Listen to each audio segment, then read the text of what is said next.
درود. امروز میخوام پرونده حل نشده شمال رو تعریف کنم. اگه میخوای بدونی چی شده، با من همراه شو. کابوس دشت سر. وحشت شبانه در جنگل‌های شمال. شمال ایران، جاده قدیمی و پیش در پیچ منتهی به روستای دشت سر، جایی که جنگل‌های انبوه و مه‌آلود مثل دیواری سبز دور تا دور روستا را احاطه کرده‌اند. منطقه‌ای که اهالی آن سالهاست با یک ترس خاموش زندگی می‌کنند. ترسی که هر شب همزمان با غروب آفتاب در دلشان جان می‌گیرد. همه چیز از همان زمستان 3 سال پیش شروع شد. زمانی که خانواده‌ای غریبه برای گذراندن تعطیلات ویلای قدیمی در حاشیه جنگل اجاره کردند، اما هیچ کس آنها را دیگر زنده ندید. پلیس فقط اتومبیل خالی و درهای باز ویلا را پیدا کرد و عجیبتر از همه درخت کهنسالی وسط جنگل بود که مردم میگفتند شب قبل صدای گریه بچه از همان حوالی می آمده. آن زمان کسی آنقدرها این شایعات رو جدی نگرفت تا اینکه اجساد آن خانواده تکه تکه در عمق جنگل پیدا شد. مادر، پدر و دختر کوچکشان هر سه سلاخی شده و به شکلی که انگار یک بیمار روانی سعی کرده قصابیشان کند. اما مسئله عجیبتر این بود که لباسهای کودک هیچ کدام پیدا نشد. اثری از اسباب بازیهایش، پتو یا وسایل شخصیش در محل قتل نبود. بعد از آن حادثه اهالی روستا قسم می‌خوردند که هر شب حوالی ساعت 2 بامداد صدای ناله بچه‌ای از دل جنگل می‌آید. صدای لرزان و پر از وحشت. صدای گریه‌ای که در سکوت شب می‌پیچد و انگار هرگز قطع نمی‌شود.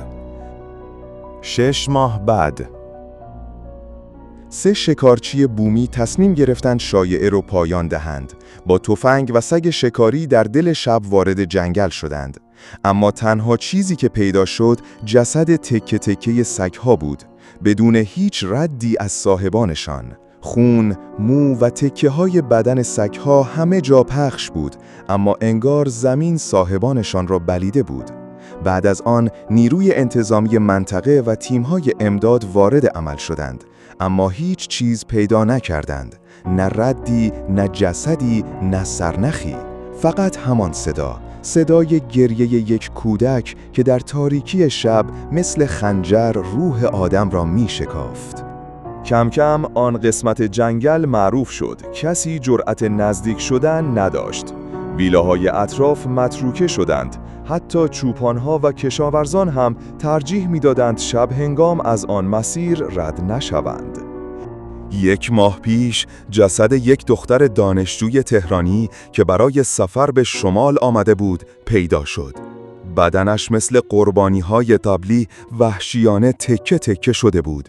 اما نکته جنون آمیز ماجرا اسباب بازی کودکانه‌ای بود که کنار جنازه‌اش قرار داشت.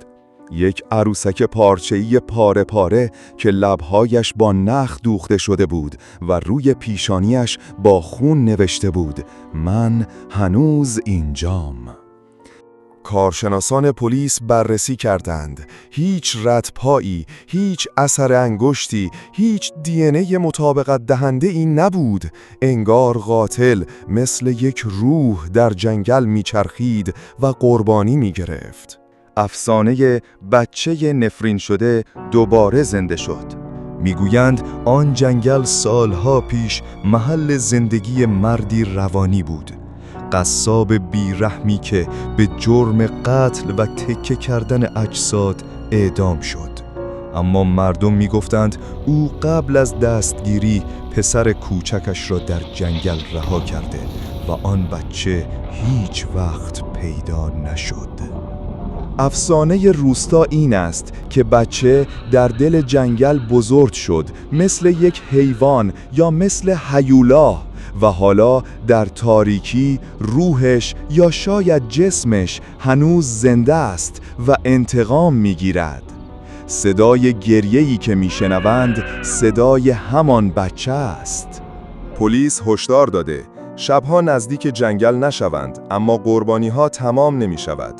در 6 ماه گذشته 4 نفر دیگر در آن حوالی ناپدید شدند، 3 دختر جوان و 1 مرد میانسال.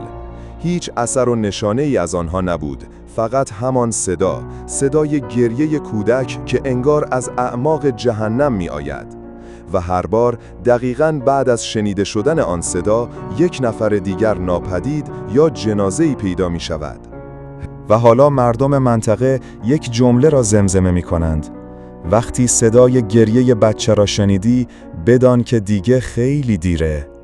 این پرونده تا ابد حل نشده باقی ماند.